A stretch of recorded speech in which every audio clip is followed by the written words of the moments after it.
Okay, so I'm ready to put this seat back together. I started out by having a spray of white lithium grease. I sprayed it along these tracks where the seat can slide back and forward. They're going to often rust up and corrode and not move, so they do come pre-greased, but there's not a lot there. I gave it a good coating in there and we put that in place. Now I've got this one bracket already on here. Here's the second one that I built. So I made this bracket. It's going to bolt down onto the seat, connects to this bar that I put on at the back, and this is going to strengthen this piece. So when you lean back on the seat, it's not going to try and bend that. So this should make it quite a bit more solid. Now I did find out that there's the little holes in here where the bolts go in, nuts already welded on. Those are metric on this seat, but these bolts through the tracks are imperial. So for some reason, maybe part of this is assembled in China and then shipped to the States, and maybe they put these tracks on in the United States because they're about the only place that uses imperial stuff primarily, except the construction industry uses imperial here mostly. So I got that bracket on. I put the bolts all in before I tighten them up. I'll maybe put these ones in as well. And I'm just going to put these two metric ones in the base here. And get those started by hand so I don't cross thread them.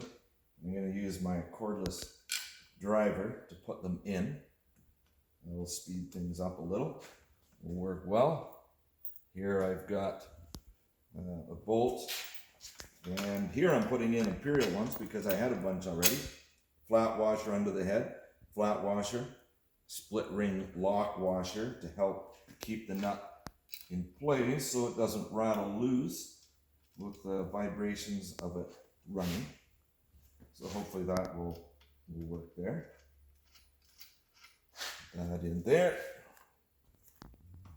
Tighten down our metric bolts.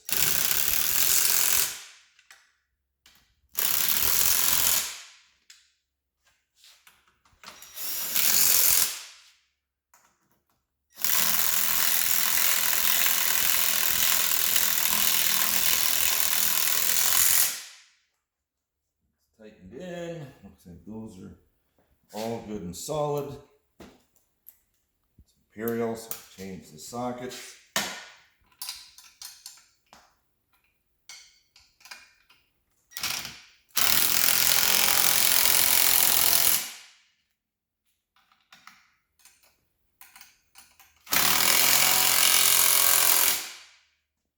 There, so that's bolted on.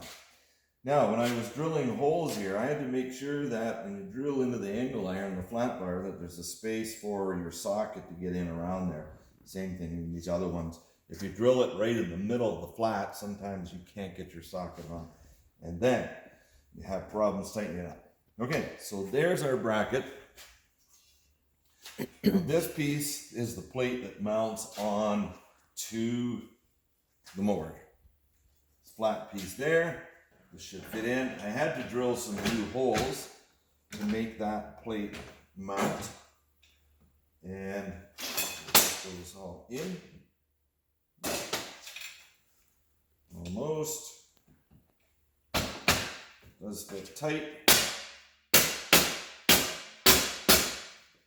Now, underneath where this is, chance of corrosion again. I'm going to put some grease around those bolts. They're in a spot where they can often be exposed to some corrosion, so I'm going to put a little bit of grease on. Hopefully, if it ever has to come off again, it'll be a lot easier the next time. A little bit of grease goes a long way. Put that on there. Okay, now we've got flat washers, nuts, two on this side, and so I just had the two because I was testing it out. I'm going to go and get some other washers and lock washers, flat washers. Going to put the nuts on. Now the seat is bolted onto this base. I'm going to put the seat back on. After that, we'll have another short video showing you putting the seat back on and what it's going to look like on the machine.